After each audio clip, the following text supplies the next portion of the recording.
शिवम त्यागी जी, आप ही से शुरुआत कर रही हूं। सरकार देर आई दुरुस्त आई, लेकिन सब कुछ कछुआ चाल से हुआ। हाँ, लेकिन एक चीज कहना है कि जिस तरीके से चीजें कही गई थी डिलीवर हो रही है। मैं तो सिर्फ यही कहना चाहता हूं, ये तस्वीर में लेकर आया हूं। इसमें जो दिख रहे हैं तेजस्वी यादव, बराबर में प्रीतम सिंह, उसके बराबर में सिकंदर और उसके बराबर में अनुराग यादव।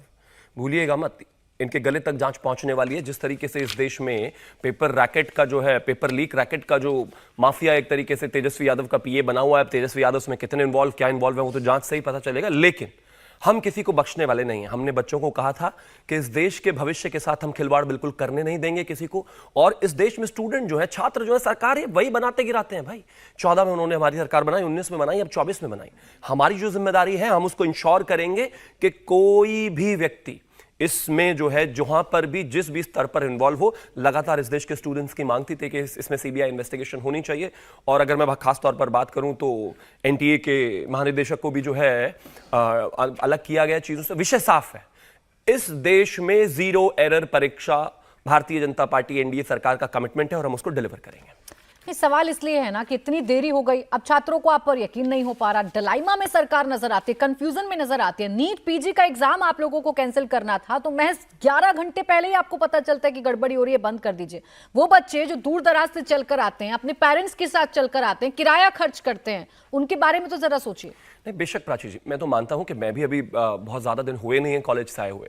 किस तरीके से चीजें होती हैं, किस तरीके से बच्चा सालों साल मेहनत करता है, किस तरीके से इस देश में जो है नीट का एग्जाम एक बहुत बड़ा एग्जाम है। और जिस तरीके से गरीब परिवेश से बच्चे आकर, मैं खुद एक बहुत हम्बल बैकग्राउंड से आता हूं, जिस तरीके से बच्चे मेहनत करते हैं, उसमें मैं 1% भी बिल्कुल इस चीज को एक्सेप्ट करने में देरी नहीं लगाऊंगा कि हाँ, कहीं ना कहीं जो है चीजें मतलब जैसे कॉम्प्रोमाइज हुई, हमने उसको तुरंत एक्शन लिया। और जहां तक आपने नेट यूजीसी की बात की, उसमें सिर्फ एक ही चीज थी कि जैसे ही सरकार को पता चला कि भाई डार्क वेब पर जो है कहीं ना कहीं इसका क्वेश्चन पेपर्स कॉम्प्रोमाइज हुए हैं, तुरंत उसको हटाकर हमने खत्म किया।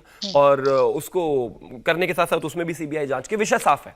अब हमारा करेक्टिव मेजर्स की तरफ ध्यान ये है कि जो व्यक्ति कोई भी अगर देश के किसी भी कोने में बैठकर किसी भी मुख्यमंत्री, उप मुख्यमंत्री का पीए से लेकर रिश्तेदार कोई भी हो, उसको बख्शेंगे नहीं। और इस बात को इंश्योर करेंगे जो एग्जाम्स हैं, जो परीक्षा है, वो किसी भी तरह की दिक्कत में आने वाले भविष्य में ना आए। ठीक है, अब राजकुमार भाटी जी, वही बात है, सरकार देर आई दुरुस्त आई, कार्रवाई कर दी। जो मांगे आप लोग कर रहे थे, जो मांग बच्चे कर रहे थे कि कम से कम आप एनटीए में तो देखिए क्या गड़बड़ी है। अब डीजी को हटा दिया गया है, नई डीजी को नियुक्त कर दिया गया है। सीबीआई जांच की एक प्रमुख मांग थी स्टूडेंट्स की, वो भी पूरी कर दी गई है।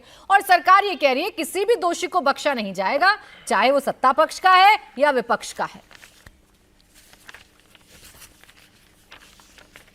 नहीं, आपने कहा कि देर आई दुरुस्त आई। पहली बात तो दुरुस्त बिल्कुल नहीं आई, बहुत अभी भी बहुत शिकायतें हैं सरकार से। लेकिन इससे भी ज़्यादा महत्वपूर्ण सवाल यह है कि देर से क्यों आई, सरकार ने देरी क्यों की, किसको बचाने के लिए की, क्या नियत थी सरकार की।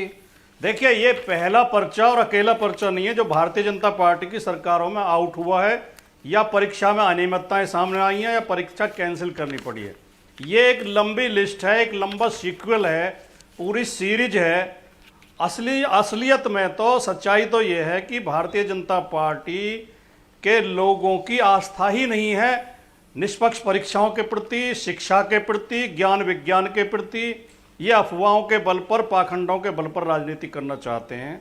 और दूसरा महत्वपूर्ण सवाल, तीसरा ये है, दो सवाल तो ये हो गए, तीसरा महत्वपूर्ण सवाल ये है कि चाहे परीक्षाओं का मसला हो, चाहे कोई दूसरे वित्तीय मामले हों, अन्य घपले घोटाले हों, सबके तार गुजरात से क्यों जाके जुड़ते हैं। यूपी में पुलिस की भर्ती का पर्चा आउट हुआ तो एक जो एजेंसी परीक्षा करा रही थी वो गुजरात की थी, और पर्चे आउट हुए गुजरात से। और वो गुजरात उस कंपनी का जो ब्लैक लिस्टेड की गई है बाद में, उसके मालिक के माननीय मोदी जी के साथ ढेरों फोटो हैं, वो उनके साथ बहुत नजदीक था। तो क्या उसे सिफारिश पर उस एजेंसी को परीक्षा कराने की जिम्मेदारी दी गई थी? और वो मालिक आसानी से विदेश कैसे भाग गया? ये जितने गुजरातियों के घोटाले खुलते हैं, ये सारे विदेश कैसे चले जाते हैं?